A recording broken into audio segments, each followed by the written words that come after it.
Chapitre 27. Corps en ruine, grâce en marche. Mon corps me lâche. J'ai tenu bon jusque-là sans trop m'écouter. Mais là, il hurle. Je ne peux plus faire semblant.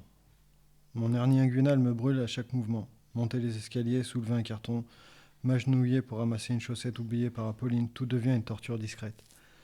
Sourire devant les enfants, cacher la grimace. Même le simple fait de marcher me rappelle que je porte trop de poids, trop de douleur, trop de responsabilité. Et ce n'est pas tout. Depuis quelques jours, j'ai des douleurs dans la poitrine. Une pression sourde, comme une main invisible qui serre lentement. Est-ce le stress, la fatigue ou quelque chose de plus grave? Je n'ai pas le temps de le savoir. Je n'ai pas le luxe d'aller consulter. Chaque minute compte ailleurs. Ma santé peut bien attendre. Mais en vérité, c'est mon cœur qui flanche sous l'angoisse. Ce n'est pas moi que je redoute de perdre, c'est elle. Je vis avec cette peur constante. Les hématomes dans sa tête, silencieux, imprévisibles, l'embolie pulmonaire qui plane, cette épée de Damoclès prête à frapper au moindre faux pas. L'angoisse ne dort jamais. Elle s'est installée comme un parasite. Je vis avec elle, je dors à côté d'elle. Elle me dévore de l'intérieur pendant que j'essaye de rester solide. Et puis, une éclaircie, mardi 6 mai. Villefranche, cette prison blanche, se vide enfin de son emprise sur nous. Christelle est transférée au centre de rééducation de Beaujeu.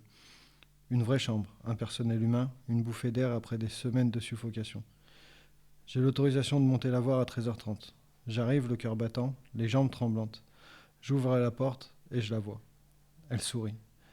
Pas un sourire de façade, un vrai, venu de loin, venu de l'âme. Le genre de sourire qu'on n'avait plus vu depuis longtemps. Et là je comprends. Villefranche, c'est derrière. L'enfermement, les couloirs gris, les réveils hurlants à 6h du matin, c'est fini. On n'est pas encore sorti du tunnel, mais on a quitté la caverne. Et c'est déjà immense. Mais la peur, elle, ne me quitte pas. Même dans cette chambre plus lumineuse, même avec ce visage serein, les mots hématomes et caillots résonnent en boucle. Elle va mieux, oui, mais à quel prix et pour combien de temps? Ce combat-là, je ne peux pas le relâcher. Je suis sur le fil tout le temps. Le moindre faux pas peut tout balayer. Le soir venu, seul dans ma cuisine, je fais défiler Facebook, sans vraiment chercher. Juste pour m'échapper, essayer de trouver une solution pour gagner 3 sous. Petit boulot ou astuce sur des applications. Et là, Providence. Un message. Une femme nommée Isabelle. Elle a juste lu notre histoire. Elle m'écrit, elle me donne son numéro. On échange. Quelques phrases suffisent. Elle comprend. Elle ne pose pas 1000 questions. Elle entre dans la bataille, naturellement.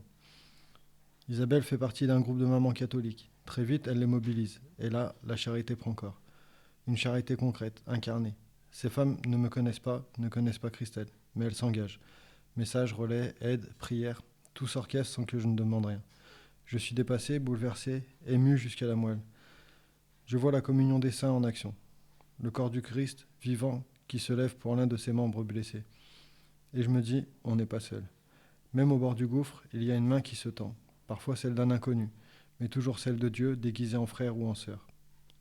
Ce chapitre aurait pu s'appeler épuisement. Il s'appellera grâce.